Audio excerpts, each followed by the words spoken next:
a bathtub to a shower. So the wall here is all on top of mud, which means that it's cement board all over the place.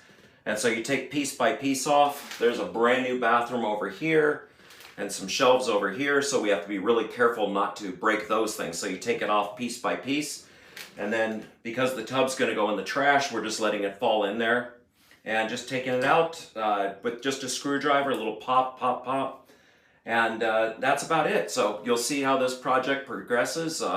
Really glad I got my stepson Tay back from Thailand, because he's going to do all the hard work on it. I do the easy stuff. I'm more of a boss supervisor, but of course I do get my hands dirty, but unfortunately sometimes I end up more in the way than I end up helpful. So I just step back and I do measurements and get everything else going. So valve is here, drain is here. It's an 1.5-inch drain right now, and we're going to change it to a 2-inch drain, which is what's necessary for a shower. But we'll put in a new one, raise the shower head up, and show you as it goes along. All right, we got Tay cleaning up as we go along. Put cardboard down to protect everything. So it's a layer of drywall and then cement board over the top of it. There's definitely some places that, I always do that the wrong way.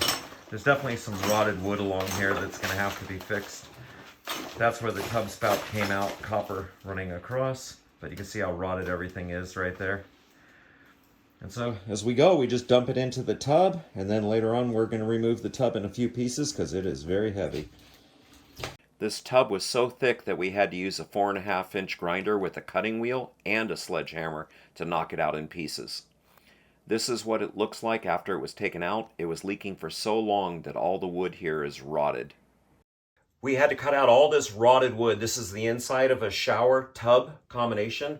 So we cut out all of this wood. The floor was completely rotted. It was leaking from here and spread over. So all this wood underneath here was gone.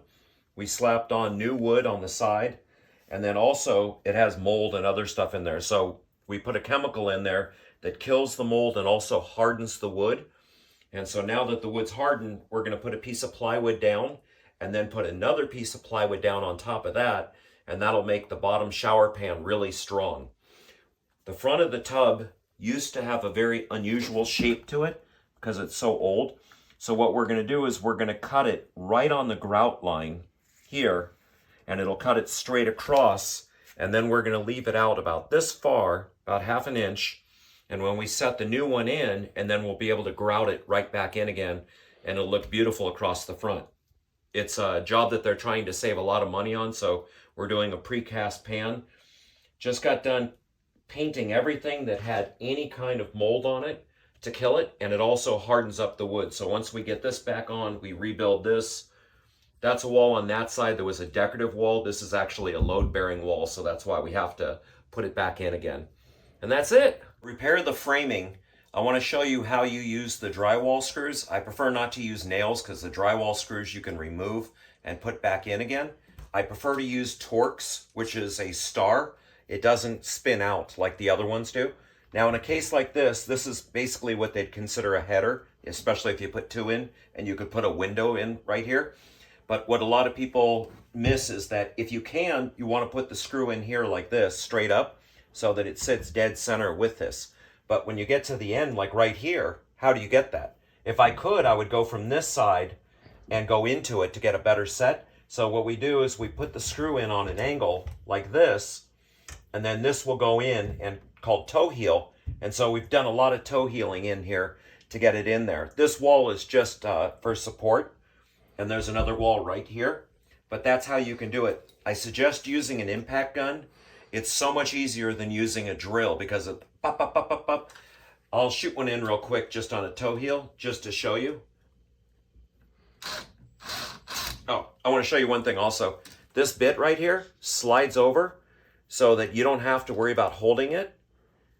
And so this way, it'll hold it for you. So you start straight. Just till you get it straight.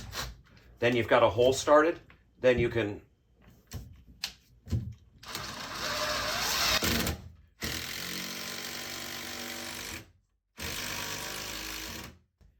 totally solid. So that's how you do this, and we're basically just putting this across to support this, because otherwise we would have had to do this all the way down. And if it was a load-bearing wall, I would have done possibly different. And so now we're just going to continue these down here. Once again, toe heeling it in there, or maybe coming in from here on an angle, trying to catch it. But either way, this will support the wall really well. All right, this bathroom is now done. There's the shower head. It's got the whole enclosure with shelves, glass doors, and we put the drain on the back side so that you're not standing on top of it. It will be oil rubbed bronze later on, but beautiful shower doors going across, and it hasn't been painted yet because we don't paint, but came out beautiful.